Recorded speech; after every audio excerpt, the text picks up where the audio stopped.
Hello, friend. Welcome back to the channel where ancient legends come to life, fears awaken, and the memory of our ancestors stirs. Here we explore what lurks in the shadows, what's been forgotten in tales, and what's hidden behind a veil of dread. Today we dive into the darkest depths, literally, because we're talking about a being said to still dwell in our waters, patiently waiting for its next victim. They call him by many names: the Elder, the Lord, the Grabber. But we simply know him as the water spirit. Prepare yourself to open your eyes, but not too wide. Sometimes it's better not to see what's watching you from the dark. And don't forget to subscribe and hit like so you don't get lost in this eerie world of legends. A dark night. An old dam by an abandoned village. A young man tosses pebbles into the pond as if playing. One pebble plunges into the depths with a faint plop. A second one, silence. A third, and suddenly the water stirs, as if something huge is rising from the bottom. The young man peers into the darkness and sees two shining eyes. It's from such stories that legends are born, sometimes mere urban scares, other times the last memories of those never seen again. The water spirit is more than a creature of folklore. He embodies our deepest fear of the unknown below.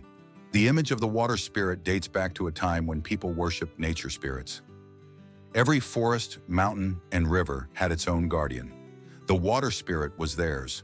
Ancient Slavs believed water had a soul and it needed to be appeased, not because it was alive, but because it was dangerous. With the arrival of Christianity, he became conflated with demons. He turned into the spirit of a drowned man, a suicide, a cursed sinner. His body never rose to the surface, so his soul remained trapped in the depths. Some say the water spirit is the corrupted soul of anyone who drowned with evil in their heart.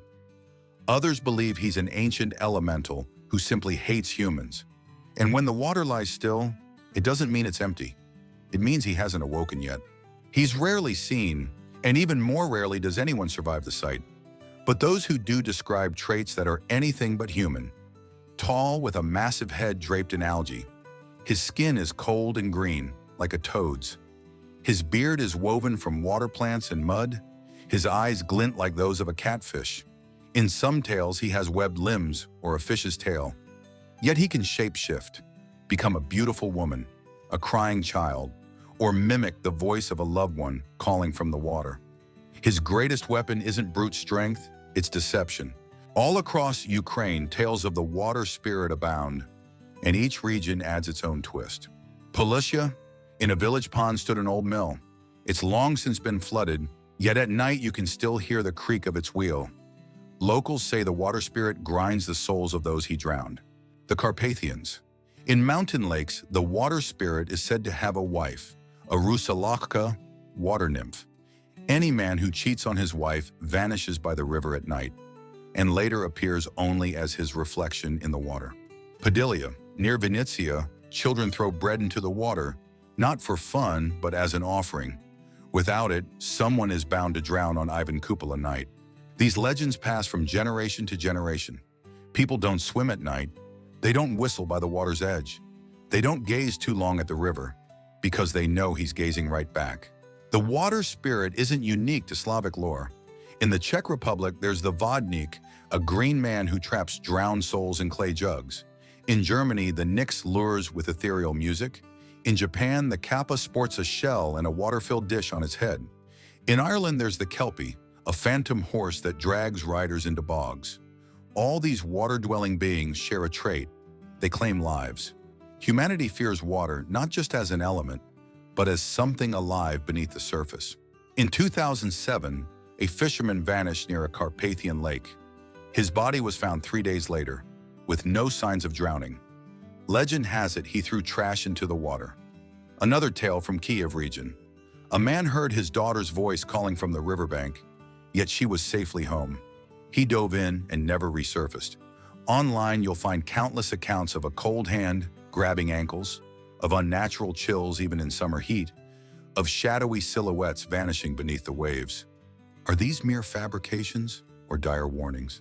He's not just a monster, he's a symbol, an archetype of our deepest dread. Water is life and death. It's an uncontrollable force. We fear losing mastery. We fear the unknown below.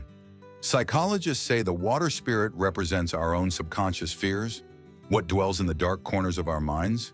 He's also a reminder of forgotten deities we've abandoned and possibly angered. Think he's just an old myth? Check TikTok. People still post videos of something dragging them underwater. Villagers warn, don't go to the old pond. Every year someone disappears.